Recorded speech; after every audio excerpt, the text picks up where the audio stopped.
We moved around so often and I loved it. I loved moving around, but I think that it's just serendipitous that I moved here I moved up to school in '85. I graduated '87 from UW.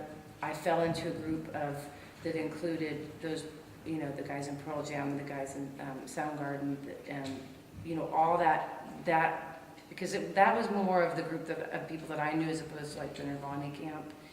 And my really close friend, Alex Rosenhaus, who owned Rock Candy, he was Stone's best friend. So I'm kind of a weird musician. I came to it very late. I was almost 25. And I always kind of thought I could sing along, and like I'd sing along to the radio. And I made a tape of me singing along to James Taylor, and it sounded horrible, but in retrospect, I realized it's because the key was wrong. At that point, you don't know that. And but I thought, I want to sing. And I went to Europe for 3 months, and you tell your story over and over and over again. My friend that I was traveling with said, hey, you keep telling people you're going to sing. And I came back after 3 months, and I went to a party, and I met a guy, Sean, who I ended up being in a band with, my very first band called Whitman Mayo. And we played the Vogue, and those boys got me to play that Black Sabbath song, The Wizard. And what did I know? I'm like, sure, I'll sing anything you want. I'm so happy to be in a band. I think we were all a big tribe, but now I play with a lot of musicians, and we share a lot of different players. Back then, and once again, I don't know if it's because I'm older and the pool is smaller, but back then everybody had their band, and you played with, everybody's in the same boat together, but we didn't share members because that was our band. That was the tribe, Yeah, in the beginning there weren't a lot of other women on bills, and then they want to put the women on the bills because it's the women rock thing.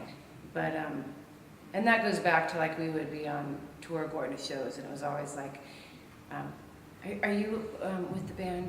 Are you the girlfriend? And I'm like, no, I'm the lead singer. I like the immediacy of performing and it was always. We would have a very explosive live show, and there was always the lament that we could never capture that energy in the studio. It's a really easy, welcoming community for me to play in. Seattle has a wealth of talented musicians. As far as women are coming in the music industry, and particularly even in this city, it's still more needs to happen. If you look at the Rock and Roll Hall of Fame, they have like 1 woman to 50 men, and that's ridiculous because women have just as much to say, and besides, they're much sexier to watch. Yeah. I wouldn't want to go back, and I'm not one of those that are looking back to the past, but man, I had a great time.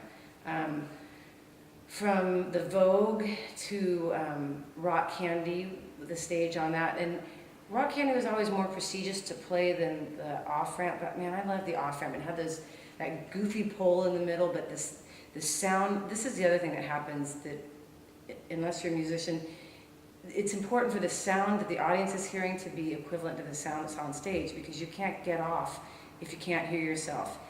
And there's plenty of times throughout this whole thing with Lazy Susan is that those guys were so goddamn loud, and people are like, I tell them to turn it down. I'd be like, really?